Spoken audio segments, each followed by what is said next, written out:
Hello. So this is my project. I decided to go live because this is the way I could do it. So I'll just get started right now. So my name's Joshua Russell. I'm talking about the unsolved case of Christian Andreaccio's case. Before I get started, I want to let you know that my take is that he killed himself, that he committed suicide in his bathtub, and he was not in the right mental state, and that's what caused him to commit suicide. And so I just wanted to put my opinion out there so there's no bias. Or that you know my bias. Okay, so to give you a little background, this guy he lived on a boat, or he worked on a tugboat, and he was fighting with his girlfriend at the time.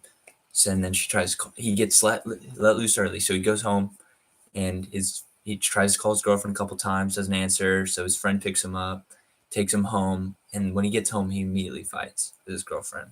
So that's kind of what happened. So first thing is his character. So his family loves him. Like everybody around him, like they say he's the best. Like he's a good man who supports his friends and those around him, and it's proven by everybody. Everybody around him says the same thing. So that's just kind of his background as a person. So when they get home, back to what I was saying, him and Christian and Whitley, his girlfriend, still fight, and they're fighting, and they're hanging out, they're watching movies, whatnot.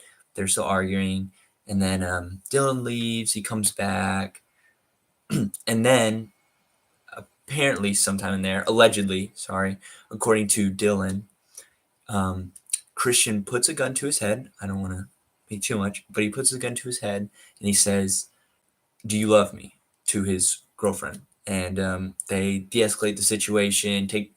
Um, Dylan takes the gun away. He hides it, and then when he leaves later, he actually gives the gun back, and he says, "I want you to take the bullets out, put it away, and don't touch it."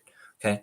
So then Dylan leaves, and they're fighting, obviously, and Dylan or Whitley is accused by Christian of cheating because they were arguing. He almost died a couple weeks prior, and she's like, "Oh, who's going to take care of me if you die? Like, you're going to leave me."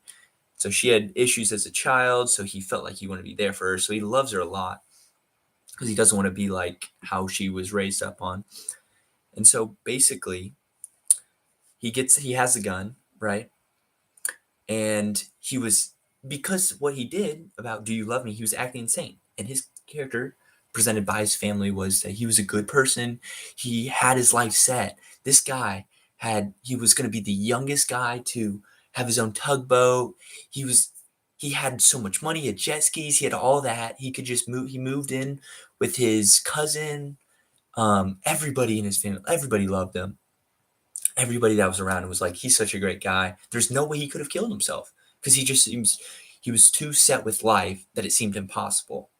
And then I want to draw the attention on that really quick, that there are a lot of suicides, and including me, I've had one in my family, of people that are so set with life and have everything they could want, people that love them, and they just get into this time where they're mentally insane, and then boom, they're they're dead, and you're like, what? They had everything, but it was proven that he wasn't acting right. So then obviously he's going to not obviously, but it would give at least some background to that, why he would do such a thing, that he wasn't in his right mind. Okay, and then the last thing I want to say is basically on there, a lot of the counter arguments are like, it wasn't enough research. It was a brief research, that there was only 45, like the parents are claiming there's only 45 minutes that they did the investigation. But that was just on the crime scene at that moment when they were there. And there were two different agencies, at least, that I have found through my research, that did actually do research on it. And they did tests for blood on residue on both Whitley and Dylan, who were there. And then they were both positive, and they concluded that because they were both around him so much, because they were in the bathroom with them. They called 911. They were calling the people who he recently called, like his friend Matt, who he tried to call before he died 6 times an hour before.